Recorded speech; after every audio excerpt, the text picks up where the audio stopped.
So our next speaker is Brian Kelly. Brian Kelly is an investor, author, and financial markets commentator. He's an expert in global financial markets, macroeconomics, digital currencies.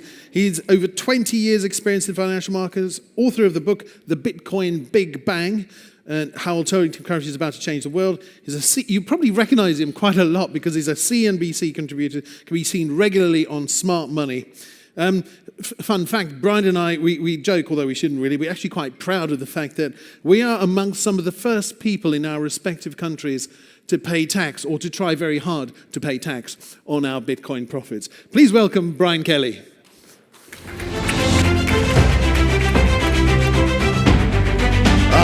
Thank you very much. Yes, for any IRS agents out there, I've paid all my taxes. I haven't lost any private keys. And fully paid up. So now that we've cleared that out of the way, I am here to talk about the crypto entrepreneur and how to be successful in the crypto industry. So if I do my job right today, two things will happen. All of you in the room will be successful entrepreneurs at the end of this 20-minute speech, and I'll get some Swiss chocolate. So incentive for both of us here. So let's just talk a little bit about who I am. Why am I even qualified to talk about the crypto entrepreneur? We run a couple strategies in the space. We run a little bit of money. Our first is a digital asset master fund. That is a cryptocurrency hedge fund portfolio of crypto assets, roughly 25 to 30 or so of the most liquid assets, and we're traders. My background is as a global macro trader. I traded in the foreign currency markets. I've traded pretty much every asset class in the world over the last 25 years. Stumbled across this thing called Bitcoin in 2012, completely dismissed it, thinking it's a scam. And there might be, and they haven't found it yet, thankfully, there might be some footage of me on CNBC saying Bitcoin can never work. And so here I am today telling you how to be an entrepreneur in this space. And I'll get to how you can do that. The other thing we do is we run an ETF, a blockchain ETF, listed on the New York Stock Exchange under the symbol BKC. That is global equities that are getting revenue or generating material resources or giving material resources to the blockchain and cryptocurrency space. So the point of this is we see things from the very seed stage all the way up to the public company stage. So we're seeing entrepreneurs starting out, and then we're seeing the successful ones in our ETF who have now become public companies, or within a public company, the entrepreneurs there, the innovators there. So that's what we do. A little bit about me, 25 years in the business, started way back when in the 90s, trading in the internet bubble.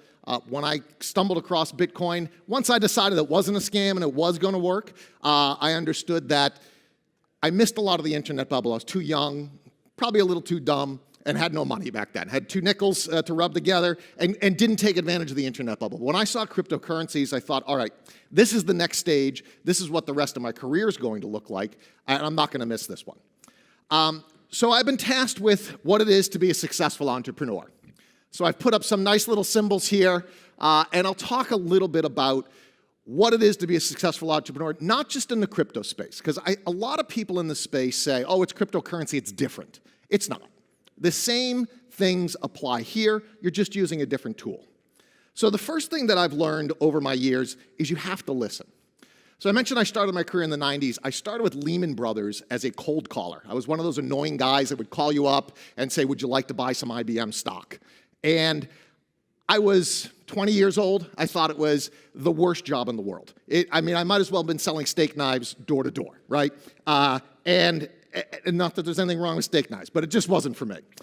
But what I thought about that job originally was that I would go there and I'd be a slick talker. I'd talk you into buying a security. What I realized as I started to do the job is that I had to listen. It was a lot easier to sell to somebody that listened to what they wanted. So as a crypto entrepreneur, I would say to you, listen to what your target audience wants. Listen to what the investors want. I can't tell you how many people come through our office and immediately just start pitching their product. They don't ask me, are you buying any ICOs? Are you in the seed stage investing? Are you in this particular sector? They just pitch their ICO without even asking me. So listen. The second thing, learn. We all make mistakes. As a trader for 25 years, I make all kinds of mistakes. I mean, if I'm right 30% of the time, I'm a happy guy. I always think I'm going to be right. Shocks me every time I'm wrong, I'll tell you, to this day. But the important thing is when you make those mistakes, learn and build upon those mistakes. That's what successful entrepreneurs do. And the last part of this slide is our moonshot. This is my idea of a rocket ship to the moon. Everything in crypto is, let's go to the moon. But you have to believe in what you're doing. So once you've listened to your target audience, once you've learned from the mistakes, then you can truly believe in the product that you're building, in the project that you're doing, or what you're trying to sell. So we have this up in our office as inspiration. Timeline of bad predictions. Goes through about 200 years of bad predictions about technology, everything from the light bulb all the way up to the internet. And I keep it up there to remind us all that we make bad predictions all the time. And other people make bad predictions. And even though other people are making bad predictions, you can still believe in your technology. So I highlighted a couple of them.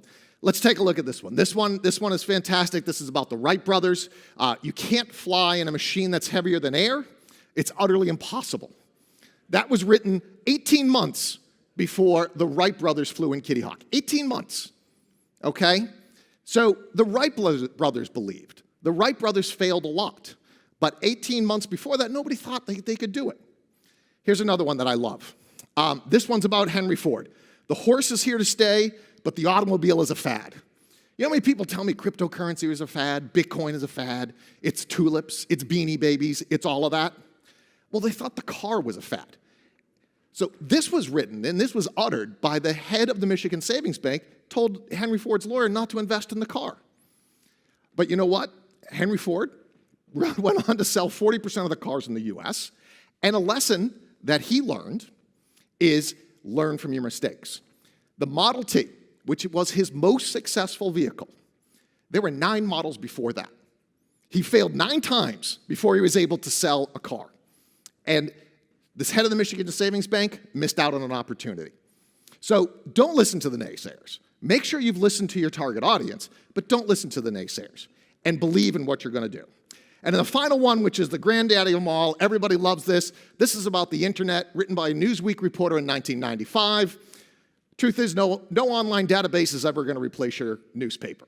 Well, ask a newspaper delivery boy how their job is right now, and you'll know how this turned out. It didn't work out so well. And for poor Clifford Stoll, he is now infamous for the statement, and I've read a bit about him, and he's actually quite humorous about it. But that was in 1995. So the point is, we make a lot of bad predictions out there. Other people make a lot of bad predictions. To quote the famous Yogi Berra, predictions are hard, especially when they're about the future. So with that caveat, I'm going to make a couple predictions for you guys. So let's go. This is how we view the world, and this is how I see cryptocurrencies fitting into the new Web 3.0. So let's start with Web 1.0. What was it? It was a giant database. Okay, we took all the information in the world and we put it into one big electronic database. And I'm going to date myself here, but this is back in the day when I started, it was America Online. And I remember I was doing a homework project. My father said, why don't you go to the library and get a couple books on this and get the information? And I said, no, Dad, we have this America Online thing, this AOL.com. So I put the CD-ROM in. I dialed up our modem. We had a fast one. It was like 2400 baud. It was fantastic. Heard the noise. I punched in the keyword. And all of a sudden, 3 books that I would have gone to the library popped right up on the screen. And that was Web 1.0. All that information was put in there. And that was when libraries were disrupted. When's the last time you've been to a library to actually get a book out? Web 2.0. Once we had all the information in there that existed, Web 2.0 was a global publishing platform. So individuals were able to create information and put it into this giant database. Companies like Facebook and Google provided a giant publishing platform. Facebook, you can put all that info out there. Google has YouTube, whatever you want. You can write blogs about it. But what they also understood and what they found out is the information that we're putting out there, our data, is valuable. It has value. And Google and Facebook have become 2 of the largest and basically duopoly advertisers in the world based on our data. What has happened is there has been a seismic shift in public perception of these companies. People understand now that data is valuable. So what do we do with valuable things? We store them. Where do we store them? We store them in a data bank. And so that's how we get from a database to a data bank. And Web 3.0 is going to allow the user to monetize this value. Let's dig in a little bit of how that's going to work. So what is the bank? The bank here is a database, but it's a secure database. And so Bobby Lee was up here talking about private blockchains and how a blockchain is kind of a database. And I'm with him on that. And there's some discussion about that. But the bottom line is where we store valuable things in Web 3.0 is in the blockchain. So great, we've got all our valuable data in the blockchain. Now how do we move it around the world? It's not very valuable if I can't move it around. Well, that's where the cryptocurrency comes in. The cryptocurrency associated with the database, the blockchain, allows you to represent the value of your data, move it around the world without going through a company like Facebook or Google. Allows you to monetize that. So it's the combination of the two things. It's not, I like blockchain, not cryptocurrency, or Bitcoin only, no blockchain. It's the combination of the two that, in my view, is going to be the most powerful part of this. Now, I don't know what it's going to look like in 10 years. Jeff Bezos didn't know when he was starting Amazon, this online bookstore, that he'd be streaming movies over this handheld computer, right? There's no way he could tell that. But I do know that we have a massively disruptive, disintermediating technology.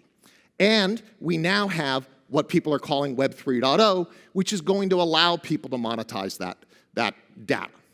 And so really, as the investors here in the space, what are you investing in? You're investing in this change. You're investing that something about the way we use the internet today, something about the way we interface with money today is changing. And so we don't know if it's going to be Ethereum. We had a great discussion about Ethereum scalability.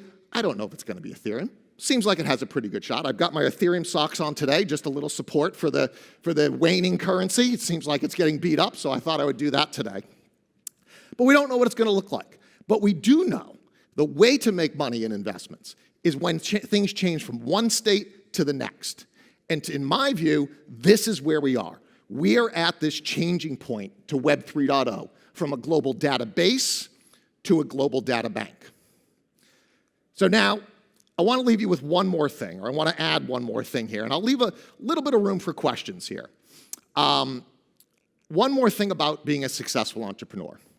So there's a great book out there by General William McRaven. It's called Make Your Bed and Other Little Things You Can Do to Change the World. Fantastic book. It's based on a speech that he gave at the University of Texas. For you from Texas, hook 'em horns. But he talked about what he learned in SEAL training and the little things that changed his life. He talked about making your bed, start your day with a success, with a project. The other thing he talked about is this bell. So there was a bell at the end of all the SEAL barracks, shiny brass bell, shined up to military precision. And what that bell did, if you wanted to quit SEAL training, all you had to do was ring the bell. If you don't want to get up at 5 o'clock in the morning, just ring the bell. You don't want to run in the rain, ring the bell. You don't want to roll around in the sand and look like a sugar cookie, you ring the bell. If you're an entrepreneur and you don't want to take another meeting, ring the bell. If you are an entrepreneur and you don't want to work, it's midnight and you got 2 more hours of work to go, ring that bell and you can quit. But if you want to be a successful entrepreneur, just like being a Navy SEAL, you never, ever ring that bell.